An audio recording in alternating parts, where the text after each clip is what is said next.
All right. People, it's true crime time. Get your wine and pull out your clits. Because it's ladies' hour. Oh, dear. They don't come out. Jesus. The big ones do. This lady named Shireen had a 3-inch one. She said it was a very giant clit. I don't know, whatever. I've never seen that.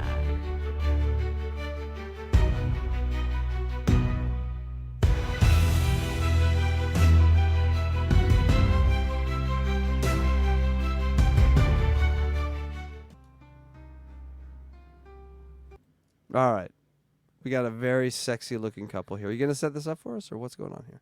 It doesn't need setting up because I talked throughout it. Oh, you did an overdub. I'm Once sorry. again, yes. We have another case in the news about a rocky marriage and a wife ending up dead. This happens too often, and something needs to be done to stop violence in relationships, especially at the end of relationships. That is the most dangerous period of time and is when most partner-on-partner violence happens. This is Mica Miller, the 30-year-old estranged wife of South Carolina pastor J.P. Miller, who was found deceased on April 27th at Lombard State Park in North Carolina, an hour away from her home. She was found with a gunshot wound to the head. The case gained national attention after family and friends had said her death was suspicious and that she had been in fear for her life. In an affidavit filed May 2nd in probate court, her sister, Sierra Francis, has declared, "Mica stated to me on many occasions, if I end up with a bullet in my head, it was not by me. It was JP." JP was Miller's estranged husband, John Paul, pastor at Solid Rock Church in Myrtle Beach, South Carolina, where Mica Miller was youth pastor and very active in church functions, according to her friends and family. Divorce papers had been served to the pastor 2 days before she died. Francis said in her affidavit that Mica Miller had planned to travel as a missionary to Kenya when her divorce was final. Community in mourning after the unexpected death of a local pastor's wife. ABC 15's Mike Owen has been working for you to learn more about the life and death of Mica Miller. He joins us now live outside their church in Market Common. So, Mike, what have you learned today? Mica's friends tell me that she led women's ministry and worship right here at Solid Rock Church. While the death investigation is ongoing, her friends can't believe she's gone and they want answers. But her husband tells me she had a long struggle with mental illness.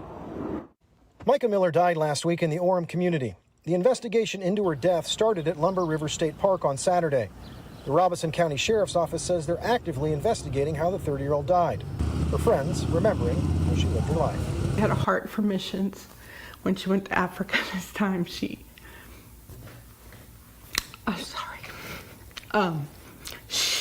just fell in love. That was her heart.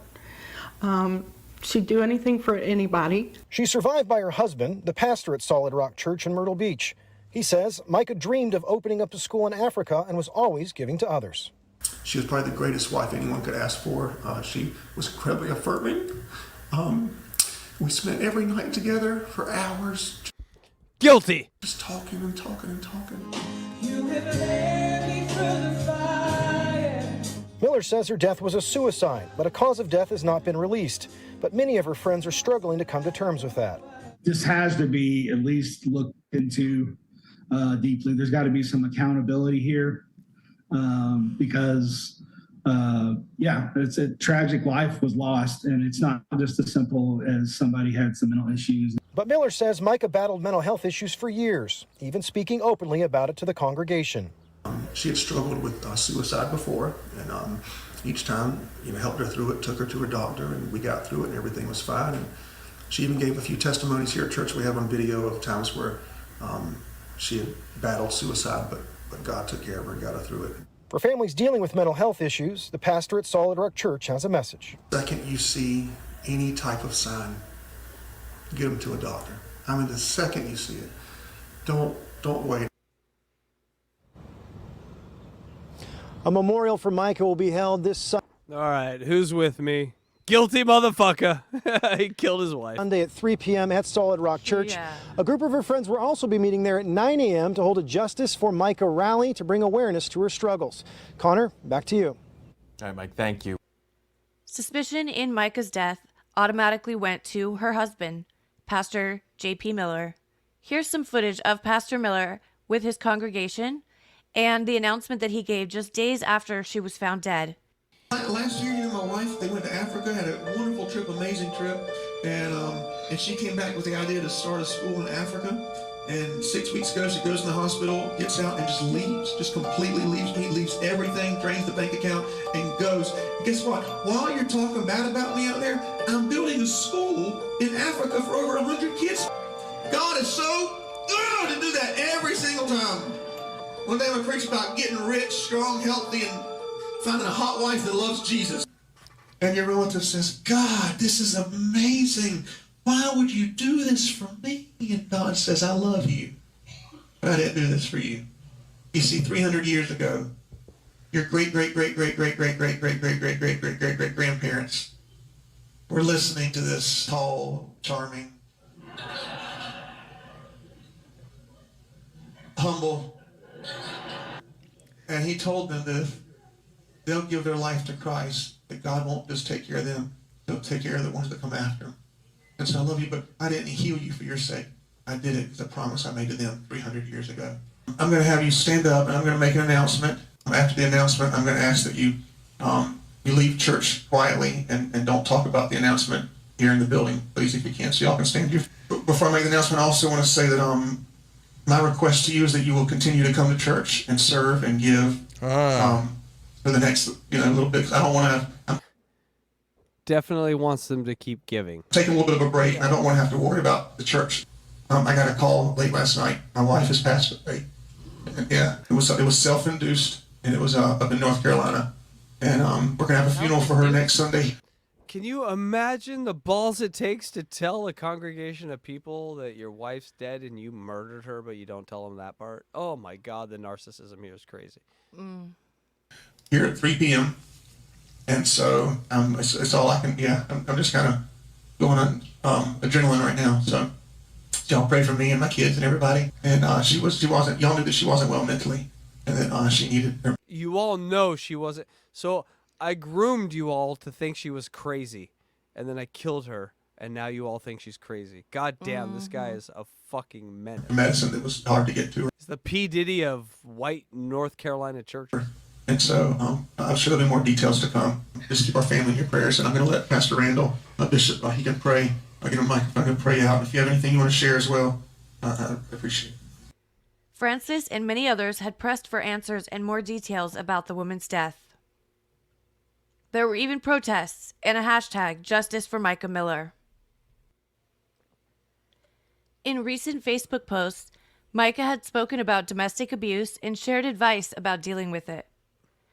However, some things are not as they seem. This case took a major turn today when investigators released this 911 call. Robeson County 911, what's the address of your emergency? Hi, are you able to trace the location of my phone? Let me see. You don't know where you're at? At National Park. What's the phone number you're calling me from? 843-655-5242.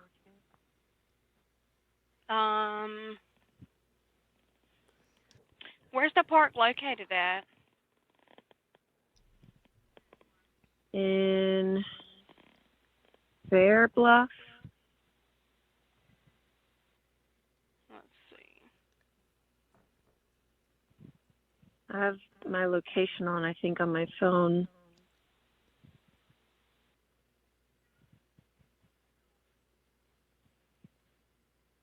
Find my phone is on. I just did my my location. Okay, I'm showing, hold on one second.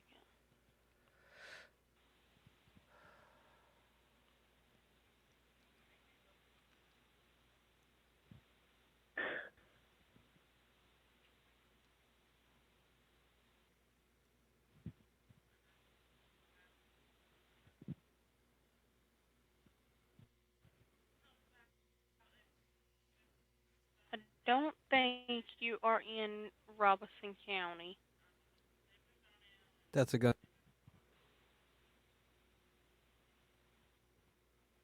Are you at the Lumber River State Park? In, Yeah, that's where I am. okay. Pay attention. Tell me what's happened. I'm about to kill myself, and I just want my family to know where to find me.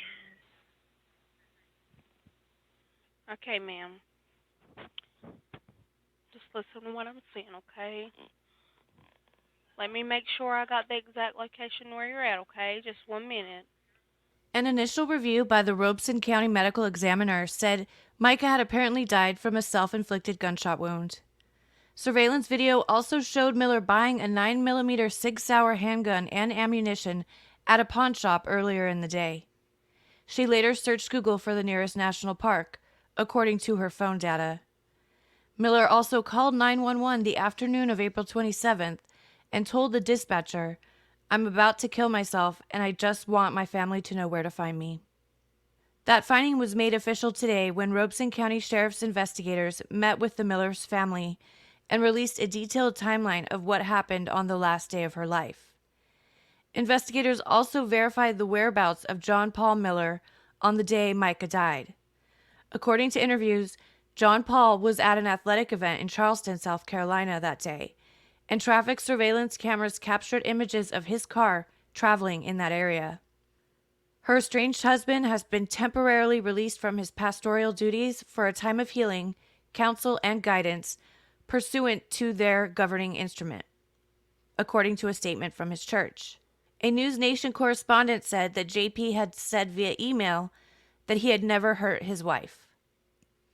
Mica has dealt with mental health issues and had recently received treatment at a mental health facility, according to her family. So that brings into question, why weren't the authorities notified that she was in a mental hospital? Why didn't the pawn shop know that? How did she have access to this gun on the same day that she wanted to kill herself? There's no waiting period, obviously, in South Carolina. But as it stands, it appears that her husband was not involved in her death, and she did take her own life.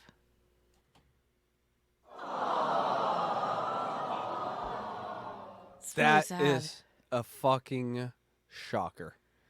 Right. So everybody was blaming him. I was blaming him in this video. I know. And he did nothing. He literally helped her and tried to do the best. So this also brings into question gun access for the mentally ill. Why weren't the authorities notified that she had been in a mental institution? Why didn't they know that at the pawn shop? So there's a lot of questions about that in this case, but as it stands right now, it appears that her husband was not the culprit, and she did actually take her own life. Yep. Did you press play on that again? No, that was weird. It just played by itself. I didn't touch it. I didn't touch it either. Just it decided to fill in the gaps. Hey, thanks. I guess StreamYard. we're supposed to talk about gun control. No, no. No, No. we will not talk about that because I have that same 6 Sauer in my house, and we don't talk about that. 6 Sauers are great weapons.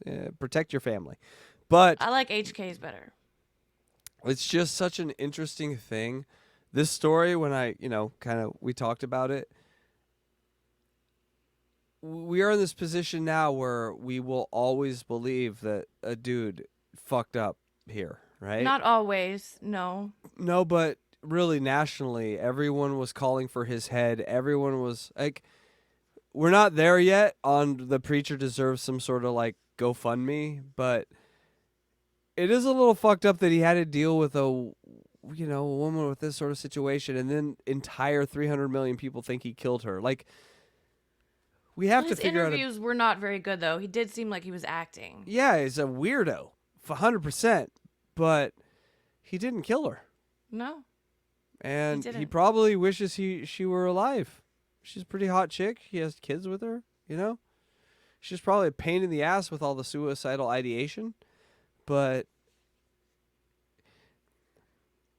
this is... But for better or for worse, right? in sickness and in health, right? Isn't that what marriage is about? Ladies and gentlemen, to you both, I think the fundamental storyline here is pick well. You have one chance really to pick who you're going to spend the rest of your life with, if that is something that you want to do. Pick well. He might not have known. She might not have been suicidal when they got married. It may have happened later. Yeah, people change. Even right, and like BF Live said, was there mental abuse to drive her to this? So, well, yes. So that is where the family's at, right? And so that's what the family has said, is that yeah, she was very serious when she talked about the abuse and saying that if she died by a gunshot, it was him, not her. Right. That was a quote from her to now, her sister. Some people can say, she's a very troubled woman and these are just the acts of a troubled woman. And some people could say, you're trying to set someone up for your murder. I mean, you say all these things and then you kill yourself, and then somewhere deep down you hope he's sort of charged or, responsible. And now your family's kind of doing that job for you, saying, oh, well, maybe he didn't love her as much. I have a lot of empathy for the husband here on this, because it's just, how do you deal with that situation? Anyway, that's why true crime's crazy, because you just pick a side and you go with it,